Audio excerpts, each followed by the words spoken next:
kadang hidup tuh nggak adil. Ada orang yang bisa fokus kuliah, nongkrong tiap minggu, liburan tiap semester, bisa keluar negeri atau keluar kota. Tapi ada juga yang harus kerja keras dari pagi sampai malam cuma buat bisa makan, sambil kuliah, sambil nahan capek kayak gue dulu. Tapi gue mau bilang di sini ya, semuanya itu mungkin. Gak ada yang gak mungkin asal lu percaya sama yang maha kuasa. Bahkan lu yang mulai dari nol pun bisa. Karena yang penting bukan lu mulai dari mana, tapi apakah lu berani jalan terus sampai akhirnya jadi seseorang yang penting, apakah jadi seseorang yang udah hebat. Karena gak penting lu mulai dari titik start nol ataupun sudah mulai dari 50, tapi kalau lu berani berjalan dari titik nol selalu konsisten, lu pasti akan jadi pemenang. Nah, masalahnya, apakah lu punya mental tersebut atau tidak?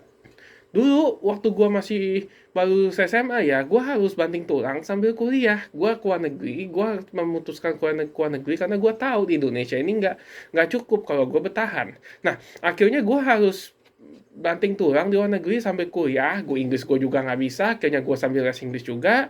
Bukan karena gue pengen, tapi karena gue harus. Orang tua gue nggak punya dana yang cukup buat biayain gue kuliah, akhirnya gue harus lah pergi ke luar negeri gitu. Nah, sementara teman-teman gue di Indonesia yang gue lihat di Instagram ya, gue tuh iri ya, bisa fokus belajar. Gue di luar negeri, kok gue harus kerja juga, kuliah juga, les Inggris juga gitu. Kadang tidur tuh cuma 3-4 jam sehari. Kadang gue ngerasa iri, kenapa hidup gue tuh walaupun dari luar negeri, kenapa nggak seenak teman-teman gue gitu loh. Nah, tapi di sisi lain gue sadar, kalau gue nggak kerja keras sekarang, gue nggak akan pernah keluar dari lingkaran zona nyaman tersebut gitu. Nah, banyak orang yang mikir hidup di luar negeri itu enak, ya siapa bilang? Belum tentu. Tapi gak semua tuh tahu rasanya harus kerja fisik dan mulai dari bawah. Sambil lu harus mikir tugas kuliah, sambil ngitung uang yang pas-pasan. Apalagi pas kalau lu harus ngebantu keluarga yang di Indonesia. Kadang gue harus milih, makan enak kali ini atau bayar tagihan besok, atau keluarga nggak makan. Tapi justru di situ gue belajar satu hal penting. Disiplin finansial itu bukan teori, tapi adalah kebutuhan hidup dan skill yang sangat dibutuhkan dalam hidup ini. Dari situ gue mulai belajar investasi kecil-kecilan, baca buku keuangan ya seperti Robert Kiyosaki, Rich Dad Poor Dad. Gue mulai ngikutin Dua Timothy, gue mulai ngikutin Theo Derek. Akhirnya gue tahu caranya untuk mengatur keuangan dan skill untuk mengatur keuangan gue setelah gue mendapatkan uang. Karena buat apa lu mendapatkan uang banyak, tapi kalau lu tidak bisa mengatur keuangan tersebut larinya kemana? Nah, setelah keuangan gue mulai teratur, akhirnya gue mulai nabung sedikit demi sedikit dan mulai investasi ke saham, kripto, Bitcoin, emas gitu. Perlahan ya, tapi pasti gitu sambil belajar dan gue ngerti dulu ini resikonya berapa yang bisa gue resikokan dan berapa yang bisa gue ambil. Kalau gue nggak berani ya gue nggak akan masuk gitu.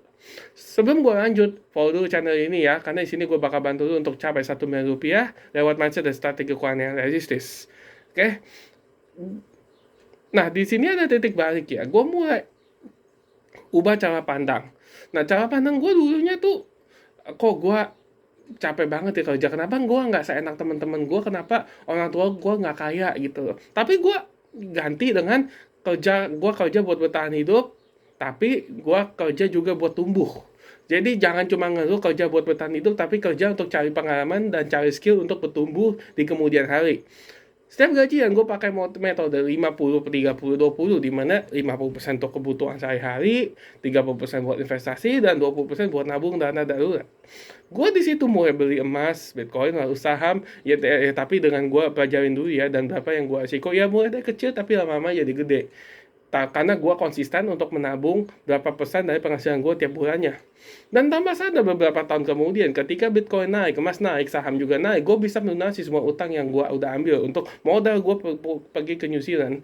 Nah, tanpa minta bantuan siapapun, karena gue nggak mau ngerepotin orang, dan gue lunasin semuanya sendiri dengan kerja keras gue sendiri.